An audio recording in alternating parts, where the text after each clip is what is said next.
Hoje vamos falar sobre o Espírito Santo. O nosso objetivo central, neste vídeo, é compreendermos melhor o que a Bíblia diz sobre o Espírito Santo e também um pouco da discussão histórica sobre ele. Você está em o incrível, o insólito, o espantoso. Um canal que fala de curiosidades bíblicas e traz mensagens edificantes para você. Vamos lá! O Espírito Santo é uma figura central na teologia cristã. É a terceira pessoa da Trindade, juntamente com Deus Pai e Deus Filho, Jesus Cristo. Uma das questões teológicas que envolvem o Espírito Santo é a questão de sua procedência. O texto-chave para esta discussão é João 15:26, onde Jesus afirma que o Consolador, o Espírito de verdade, procede do Pai. Eis o versículo. Mas, quando vier o Consolador, que eu da parte do Pai vos hei de enviar, aquele Espírito de verdade, que procede do Pai, ele testificará de mim. Este versículo tem sido objeto de debate ao longo da história da Igreja, especialmente em relação à adição do termo filioque, e do Filho, no credo niceno-constantinopolitano, que sustenta que o Espírito Santo procede tanto do Pai quanto do Filho. No credo, temos, e no Espírito Santo, Senhor e fonte de vida, que procede do Pai, e com o Pai e o Filho é adorado e glorificado. Ele falou pelos profetas. Mas, posteriormente, no Concílio de Toledo, em 589 d.C., foi inserida a expressão filioque, que significa, e do Filho, fazendo com que o credo ficasse assim. E no Espírito Santo, Senhor e fonte de vida, que procede do Pai e do Filho, e com o Pai e o Filho é adorado e glorificado. Ele falou pelos profetas.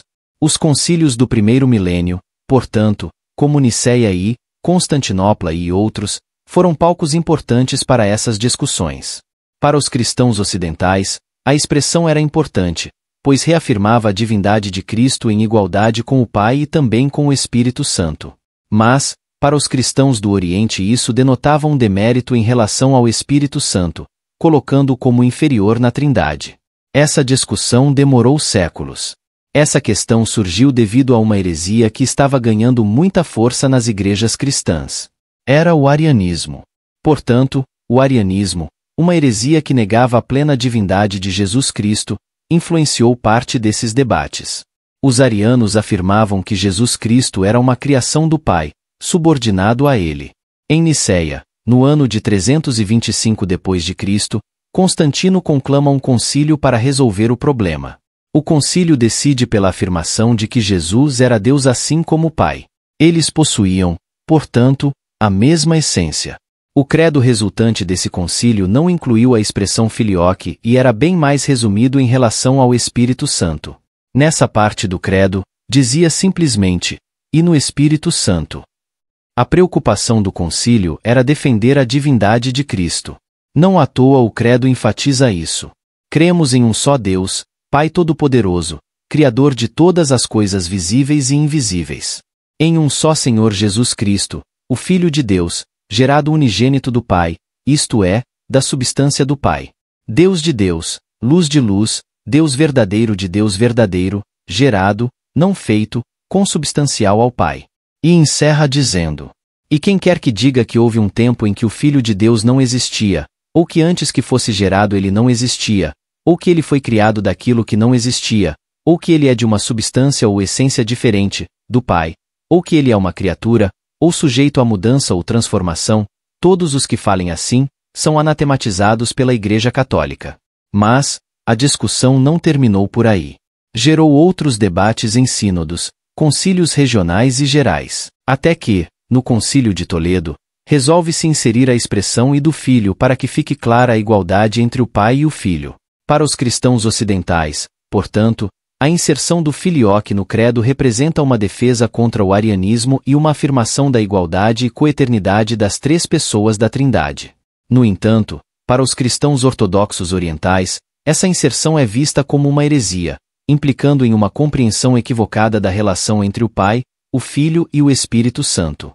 Realmente, em João 15:26, não temos a expressão e do Filho, mas podemos entender que essa interpretação faz sentido ao analisarmos outras passagens bíblicas e também entendermos melhor a palavra procede no texto grego. Em João 16 do 13 ao 15, temos: mas, quando vier aquele Espírito de verdade, Ele vos guiará em toda a verdade, porque não falará de si mesmo, mas dirá tudo o que tiver ouvido, e vos anunciará o que há de vir. Ele me glorificará, porque há de receber do que é meu, e vô-lo há de anunciar. Tudo quanto o Pai tem é meu. Por isso vos disse que há de receber do que é meu e vô-lo há de anunciar. Esse texto deixa claro que tudo quanto o Pai tem é também de Jesus. Em João 20:22, o apóstolo escreve: E, havendo dito isto, assoprou sobre eles e disse-lhes: Recebei o Espírito Santo. Aqui temos uma noção clara que o Espírito Santo também procede do Filho. Mas, um dos versículos mais emblemáticos nesse sentido, talvez seja Gálatas 4:6, que diz claramente que o Espírito Santo é o Espírito de Jesus quando declara: E, porque sois filhos, Deus enviou aos vossos corações o Espírito de seu Filho, que clama: Abba, Pai. O Espírito Santo é também o Espírito do Filho, portanto, procede também do Filho. Podemos citar ainda Romanos 8:9 e 1 Pedro 1:11, que refere-se ao Espírito Santo como o Espírito de Cristo. Vejamos. Vós, porém, não estáis na carne, mas no Espírito, se é que o Espírito de Deus habita em vós. Mas, se alguém não tem o Espírito de Cristo, esse tal não é dele. Romanos 8:9. Aqui também fica claro que o Espírito de Deus é também o Espírito de Cristo. Em 1 Pedro 1:11, temos: indagando que tempo ou que ocasião de tempo o Espírito de Cristo, que estava neles, indicava, anteriormente testificando os sofrimentos que a Cristo haviam de vir, e a glória que se lhes havia de seguir. Mais uma vez, o Espírito Santo é o Espírito de Cristo. Em suma, temos que tudo que pertence ao Pai pertence ao Filho. O Espírito Santo foi soprado por Jesus nos seus discípulos. O Espírito Santo é chamado de Espírito de seu Filho, pelo apóstolo Paulo, e também é chamado, no mesmo versículo, de Espírito de Deus e Espírito de Cristo. E Pedro também o chama de Espírito de Cristo. Portanto, o texto de João 15:26 realmente diz expressamente apenas que o Espírito Santo procede do Pai. Mas não se pode basear uma doutrina utilizando apenas um versículo. Vamos agora entender o termo ekporeuetai, que é a palavra que consta no texto grego e é traduzida no português como procede. Esse termo aparece em outras passagens e estas passagens nos servirão para podermos melhor entendê-lo. Vejamos. Em Mateus 17:21, Jesus diz: Mas esta casta de demônios não se expulsa senão pela oração e pelo jejum. Expulsa é aí a tradução do termo ekporeuetai, que, em outras versões, é traduzida por simples sai. Ou seja, esta casta de demônios não sai senão pela oração e pelo jejum. Em Marcos 7:19, temos: Porque não entra no seu coração, mas no ventre, e é lançado fora, ficando puras todas as comidas? Lançado fora é ekporeuetai. Em Apocalipse temos 4 passagens em que aparecem o termo ekporeuetai.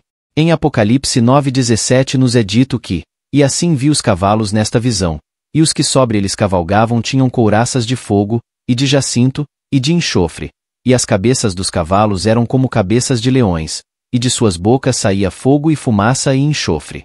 E em Apocalipse 11:5, E, se alguém lhes quiser fazer mal, fogo sairá da sua boca, e devorará os seus inimigos. Em 19:15, temos: E da sua boca saía uma aguda espada, para ferir com ela as nações, e ele as regerá com vara de ferro. Saía e sairá nestes textos é, em grego, ekporeuetai. Apocalipse 16:14 é também bastante significativo, porque são espíritos de demônios, que fazem prodígios, os quais vão ao encontro dos reis da terra e de todo o mundo, para os congregar para a batalha, naquele grande dia do Deus Todo-Poderoso. Vão ao encontro dos é a tradução de ekporeuetai. Vimos então que ekporeuetai pode ser traduzido como procede, sai, expulsa, saía, sairá e vão ao encontro de. Em grego ekporeuetai significa sair, marchar, avançar, dando a ideia de uma ação dentro de um processo com origem e um destino. É uma saída com um propósito.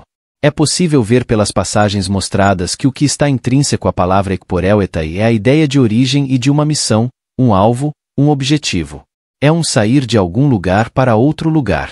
Há uma mudança de local, que é basicamente o significa de sair. Em João 15:26, o Espírito sai do Pai para ser enviado por Jesus para uma missão: testemunhar de Jesus. Sai do Pai, pois pertence à mesma essência do Pai. Mas, Também sai do Filho como vimos em João 20:22. E, havendo dito isto, assoprou sobre eles e disse-lhes: Recebei o Espírito Santo. Aqui, o Espírito saiu de Jesus. Ou seja, o Espírito Santo veio de Jesus, teve sua procedência de Jesus. Ele sai de Jesus e é recebido pelos discípulos. Portanto, não se fundamentando em uma passagem bíblica apenas, pode-se perceber que o Espírito Santo procede tanto do Pai quanto do Filho, pois os três são da mesma essência. O que os difere nesse conjunto é sua missão. Cada um demonstra ter uma função específica na história da redenção. O Pai envia o Filho para morrer na cruz para salvar a humanidade. O Filho envia o Espírito Santo para testemunhar essa verdade. Mas, vamos entender melhor a pessoa do Espírito Santo. Comecemos por sua divindade. A divindade do Espírito Santo é uma doutrina fundamental dentro do cristianismo e tem sido objeto de estudo e discussão ao longo dos séculos. Para compreender a divindade do Espírito Santo, é importante considerar diversas passagens bíblicas que o descrevem como Deus. Por exemplo, em Atos 5:3-4, Pedro confronta Ananias por mentir ao Espírito Santo, afirmando que ele não mentiu aos homens, mas a Deus. Essa associação direta entre o Espírito Santo e Deus ressalta sua natureza divina. Além disso, em 1 Coríntios 2:10-11, Paulo escreve que o Espírito Santo conhece profundamente as coisas de Deus, pois ele é o próprio Deus quem as revela. Essa capacidade de conhecer os pensamentos de Deus e revelá-los aos crentes demonstra a onisciência e a divindade do Espírito Santo. Outra passagem relevante é Mateus 28:19, onde Jesus instrui seus discípulos a batizarem em nome do Pai, do Filho e do Espírito Santo. Esta formulação trinitária implica na igualdade de status entre as três pessoas divinas, incluindo o Espírito Santo. Outras passagens importantes são Romanos 8:9. Vocês, porém, não estão sob o domínio da carne, mas do Espírito, se de fato o Espírito de Deus habita em vocês. E, se alguém não tem o Espírito de Cristo, não pertence a Cristo. Neste versículo, o Espírito de Deus é identificado como o Espírito de Cristo, implicando na sua divindade e sua associação com Jesus. 2 Coríntios 13:17. Ora, o Senhor é o Espírito, e, onde está o Espírito do Senhor, aí há liberdade. Aqui, o Espírito Santo é identificado como o Senhor, indicando sua soberania e divindade. Hebreus 9:14. Quanto mais o sangue de Cristo, que pelo Espírito Eterno se ofereceu a si mesmo imaculado a Deus, purificará das obras mortas a vossa consciência, para servirdes ao Deus vivo. Este versículo destaca a eternidade do Espírito Santo, o que é uma característica divina. 1 Coríntios 12:4-6. Ora, há diversidade de dons, mas o Espírito é o mesmo. E há diversidade de ministérios, mas o Senhor é o mesmo. E há diversidade de operações, mas é o mesmo Deus que opera tudo em todos. Aqui, o Espírito Santo é colocado no mesmo nível que o Senhor, Jesus, e Deus Pai, indicando sua igualdade e divindade. Isaías 40:13. Quem guiou o Espírito do Senhor, ou como seu conselheiro o ensinou? Este versículo do Antigo Testamento atribui ao Espírito Santo a mesma ação soberana que é atribuída a Deus, reforçando sua divindade. Essas passagens, juntamente com as mencionadas anteriormente, fornecem uma base sólida para a compreensão da divindade do Espírito Santo na teologia cristã. A compreensão da divindade do Espírito Santo tem profundas implicações para a vida cristã. Ele não é apenas uma influência divina ou uma força impessoal, mas sim uma pessoa divina que habita nos crentes, capacitando-os para viver uma vida piedosa e cumprir o propósito de Deus na terra.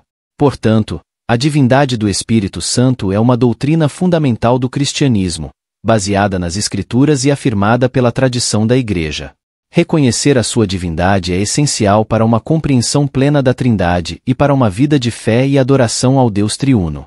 Falaremos agora da pessoalidade do Espírito Santo. O Espírito Santo é amplamente reconhecido na teologia cristã como uma pessoa divina da Trindade, junto com o Pai e o Filho. Embora muitas vezes seja menos enfatizado em comparação com o Pai e o Filho, a crença na pessoalidade do Espírito Santo é essencial para a compreensão cristã da natureza de Deus e de sua interação com o mundo. Primeiramente, a pessoalidade do Espírito Santo é evidente nas Escrituras através do uso de pronomes pessoais e linguagem que indica atributos pessoais. Por exemplo, em João 14:26, Jesus se refere ao Espírito Santo como ele, indicando uma pessoa, não uma mera força impessoal, mas o Consolador, o Espírito Santo, que o Pai enviará em meu nome, ele vos ensinará todas as coisas e vos fará lembrar de tudo o que vos tenho dito. Além disso, o Espírito Santo é descrito como tendo características pessoais, como inteligência, 1 Coríntios 2:10 e 11, vontade, 1 Coríntios 12:11, e emoções, Efésios 4:30, todas essenciais para a identidade de uma pessoa. A ação do Espírito Santo também reflete sua pessoalidade. Ele é retratado como alguém que ensina, João 14:26, guia, João 16:13, consola, João 14:16, intercede, Romanos 8:26, e testifica, João 15:26, atividades que são características de uma pessoa, não de uma força impessoal. Além disso, a pessoalidade do Espírito Santo é destacada em sua interação com outras pessoas da Trindade. Ele é enviado pelo Pai e pelo Filho, João 14:26, revelando sua relação pessoal com ambos. Essa relação mútua entre o Pai, o Filho e o Espírito Santo revela uma comunidade de pessoas divinas, não apenas uma unidade impessoal. Portanto, de acordo com a doutrina cristã, o Espírito Santo não é apenas uma influência divina ou uma força abstrata, mas uma pessoa distinta da Trindade, com atributos pessoais e uma relação íntima com o Pai e o Filho. Reconhecer a pessoalidade do Espírito Santo é fundamental para uma compreensão completa da natureza de Deus e de sua obra no mundo. O Espírito Santo desempenha um papel central e vital na vida do crente, sendo uma presença constante e transformadora desde o momento da conversão até a jornada de crescimento espiritual e serviço no reino de Deus. Sua importância é tão fundamental que Jesus mesmo afirmou aos seus discípulos que seria melhor para eles que ele partisse, para que o Consolador viesse. João 16:7. Aqui estão alguns pontos que destacam a importância do Espírito Santo na vida do crente. Convicção e convencimento do pecado. Antes de uma pessoa se entregar a Cristo, o Espírito Santo trabalha em seu coração, convencendo-a do pecado, da justiça e do juízo. João 16:8. É o Espírito Santo que traz uma consciência do pecado e a necessidade de arrependimento, preparando o coração para receber a graça salvadora de Deus. Regeneração e renovação. Quando alguém se entrega a Cristo, o Espírito Santo realiza a obra da regeneração, transformando-os em uma nova criatura, 2 Coríntios 5:17, e selando-os como propriedade de Deus, Efésios 1:13 e 14. É o Espírito Santo que dá vida espiritual ao crente, tornando possível uma comunhão íntima com Deus. Guiado e orientação. O Espírito Santo é aquele que guia os crentes em toda a verdade, João 16:13, iluminando as Escrituras e revelando a vontade de Deus para suas vidas. Ele oferece direção e sabedoria divina em todas as áreas da vida, desde as decisões cotidianas até os grandes propósitos de Deus para o futuro. Fortalecimento e capacitação. Na vida cristã, o Espírito Santo é o agente capacitador que concede dons espirituais para o serviço no corpo de Cristo. 1 Coríntios 12 do 4 ao 11. Ele fortalece os crentes em seus momentos de fraqueza e os capacita a viverem uma vida santa e frutífera, produzindo o fruto do Espírito. Gálatas 5:22 e 23. Consolo e encorajamento. Em tempos de dificuldade, o Espírito Santo é o Consolador divino que traz paz, conforto e esperança aos corações dos crentes. João 14:16. Ele está presente para enxugar as lágrimas, fortalecer a fé e lembrar aos crentes das promessas de Deus em meio às tribulações. Intercessão. Quando os crentes não sabem o que orar, o Espírito Santo intercede por eles com gemidos inexprimíveis. Romanos 8:26. Ele conhece as necessidades mais profundas de cada crente e intercede de acordo com a vontade de Deus, garantindo que todas as petições sejam feitas de acordo com o propósito divino. Unidade e comunhão. O Espírito Santo é aquele que une os crentes em um só corpo, a Igreja. 1 Coríntios 12:12 e 13. Ele cria uma comunidade de amor e comunhão entre os seguidores de Cristo, capacitando-os a amarem uns aos outros e a compartilharem a vida em harmonia e unidade. Em resumo, a vida do crente é profundamente dependente e enriquecida pela presença e obra contínua do Espírito Santo. Ele é o guia, consolador, capacitador e intercessor que acompanha os crentes em sua jornada de fé, conduzindo-os para mais perto de Deus e capacitando-os a viverem uma vida que glorifica ao Senhor. Fiquem com Deus e até o próximo vídeo.